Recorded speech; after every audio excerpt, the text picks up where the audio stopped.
পাকিস্তানে মিসাইল হামলা আর পাল্টাপাল্টি সংঘাতের পর সর্বোচ্চ সতর্কাবস্থায় ভারতের সীমান্তবর্তী রাজ্যগুলো। দিল্লির অপারেশন সিন্দুরের জবাবে ইসলামাবাদের অভিযানের শঙ্কায় প্রস্তুত নৌ, বিমান ও সেনা সহ সব বাহিনী। জরুরি পরিস্থিতি মোকাবেলায় প্রশিক্ষণ দেয়া হচ্ছে বেসামরিকদেরকেও। শহরে শহরে চলছে মক ড্রিল।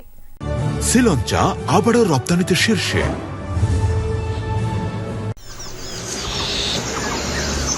পাঞ্জাব, রাজস্থান সহ ভারতের সীমান্তবর্তী রাজ্যগুলোয় থমথমে পরিস্থিতি। টহল দিচ্ছে সুখাই 30 ফাইটার জেট। সর্বোচ্চ সতর্কাবস্থায় বিমান বাহিনী, সক্রিয় মিসাইল প্রতিরক্ষা ব্যবস্থা আর অ্যান্টি ড্রোন সিস্টেম।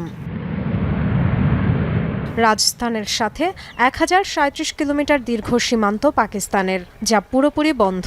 কারো গতিবিধি সন্দেহজনক মনে হলেই গুলির নির্দেশ দেওয়া হয়েছে। একই পরিস্থিতি পাঞ্জাবেও।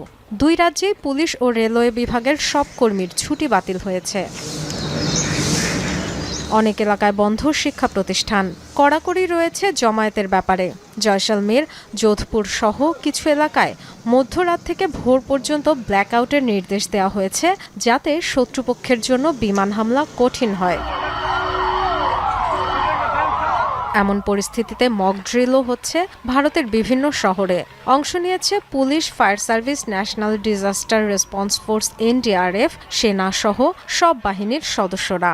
জরুরি অবস্থায় কোনো কোনো গ্রাম থেকে বাসিন্দাদের সরিয়ে নেয়ার পরিকল্পনাও করা আছে। ভবন বিধ্বস্তের মতো পরিস্থিতিতে অনুসন্ধান ও উদ্ধার অভিযানে আমরা সবচেয়ে গুরুত্ব দিই চিকিৎসা সহযোগিতাকে। টিমের সব সদস্য এজন্য যোগ্যতা সম্পন্ন।